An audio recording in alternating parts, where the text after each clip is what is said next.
మత్స్యకారులకు సహాయం అందించే విషయంలో ప్రభుత్వ నిర్లక్ష్యం స్పష్టంగా కనిపిస్తోందన్నారు వైఎస్ఆర్సీపీ విశాఖ జిల్లా అధ్యక్షుడు కేకే రాజు. ప్రమాదంపై ప్రభుత్వానికి సమాచారం ఉన్నా సహాయక చర్యలు ఆలస్యం చేసిందన్నారు.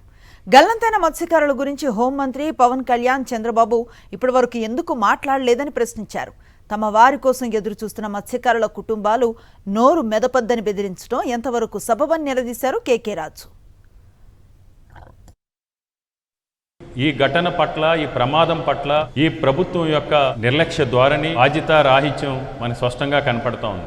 ఎవరైతే మన చిన్నాన్ని తీసుకొచ్చిన అతను చెప్పడం జరిగింది, నైట్ అంతా కూడా తిరగబడిపోయిన బోటును పట్టుకుని ప్రాణభయంతో అల్లాడిన తర్వాత తెల్లవారుజామున వెలుతురు వచ్చిన తర్వాత ఏదైనా మర్చెంట్ నేవీకి సంబంధించి కానీ, లేకపోతే ఈ వాళ్ళకి సహచర ఫిషర్మెన్కి సంబంధించిన బోటు కానీ ఏదైనా దొరికితే ప్రాణాల నుంచి బయటపడదామని 15 కిలోమీటర్లు సుమారు 5-6 గంటల పైన ఈదుకుంటూ ముందు రోజు నైటు మర్నాడు కలిపి 12 గంటల పాటు ఈదుకుంటూ వెళ్ళిన తర్వాత కూడా ఎలాంటి సహాయ సహకారాలు రక్షించే కార్యక్రమం జరగలేదంటే ఈ ప్రభుత్వ నిర్లక్ష్యానికి పరాకాష్ట. అల్లంతైన మత్స్యకారుల కుటుంబాల పట్ల కానీ, మత్స్యకారులకు సంబంధించిన భద్రత విషయంలో కానీ ఈ ప్రభుత్వానికి ఎలాంటి బాధ్యత కూడా లేకుండా ఉండటాన్ని తీవ్రంగా ఖండిస్తున్నాం. ఇప్పటి వరకు ముఖ్యమంత్రి గారు కానీ, లేదా హోంమంత్రి గారు కానీ, ఉప ముఖ్యమంత్రి గారు కానీ ఈ ప్రమాదం జరిగింది, ఈ ప్రమాదానికి సంబంధించి ఆ కుటుంబాలకి మేము ఈ విధంగా సహాయ సహకారాలు అందిస్తాం, ఆ కుటుంబానికి మేము వెన్నుదన్నుగా ఉంటాం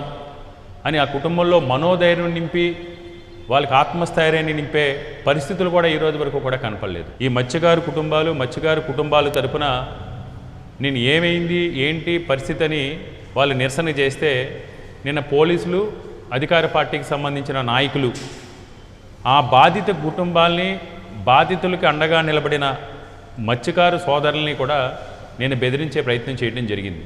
దీన్ని మేము తీవ్రంగా ఖండిస్తున్నాం. మరిన్ని అప్డేట్స్ కోసం ఛానల్ను సబ్స్క్రైబ్ చేయండి. నోటిఫికేషన్స్ కోసం బెల్ ఐకాన్ పై క్లిక్ చేయండి.